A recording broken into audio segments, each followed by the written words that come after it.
Some say, he answered, that is a state of concord, and some say that it is altruism, and some say that it is so and so.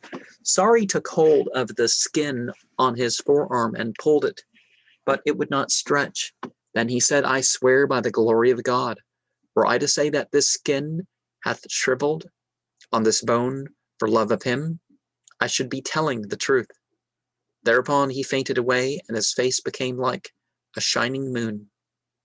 Love, the astrolabe of heavenly mysteries, inspires all religion worthy of the name, and brings with it not reasoned belief, but the intense conviction arising from immediate intuition. This inner light is its own evidence. He who sees it has real knowledge, and nothing can increase or diminish his certainty. Hence, the Sufis never weary of exposing the futility of a faith which supports itself on intellectual proofs, external authority, self-interest, or self-regard of any kind.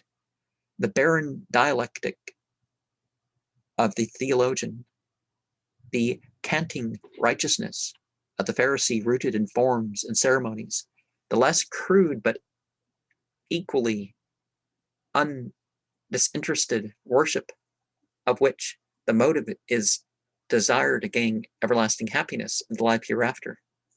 The relatively pure devotion of the mystic who, although he loves God, yet thinks of himself as loving, and whose heart is not wholly emptied of otherness, all these are veils to be removed. A few sayings by those who know will be more instructive than further explanation. O God, whatever share of this world thou hast allotted to me, bestow it on thine enemies. And whatever share of the next world thou hast allotted to me, to bestow it on thy friends. Thou art enough for me, Rabbiah. O God, if I worship thee in fear of hell, burn me in hell. And if I worship thee in hope of paradise, exclude me from paradise. But if I worship thee for thine own sake, withhold not thine everlasting beauty. Also, Rabbiah, notwithstanding that the lovers of God are separated from him by their love, they have the essential thing, for whether they sleep or wake, they seek and are sought, and are not occupied with their own seeking and loving, but are enraptured in contemplation of the beloved.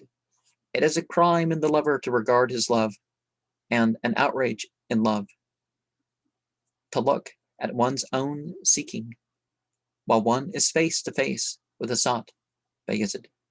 His love entered and removed all besides him, and left no trace of anything else, so that it remained single, even as he is single. And that's also Bayezid. To feel at one with God for a moment is better than all men's acts of worship, from the beginning to the end of the world. That something like that was said by Shibley. Fear of the fire, in comparison with fear of being parted from the beloved, is like a drop of water cast into the mightiest ocean.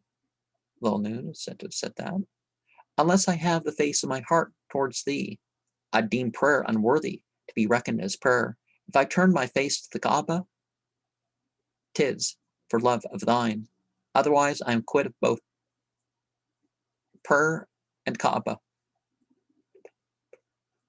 Jalaluddin Rumi. So Shibli, Dulnoon, Jalaluddin Rumi about the ocean.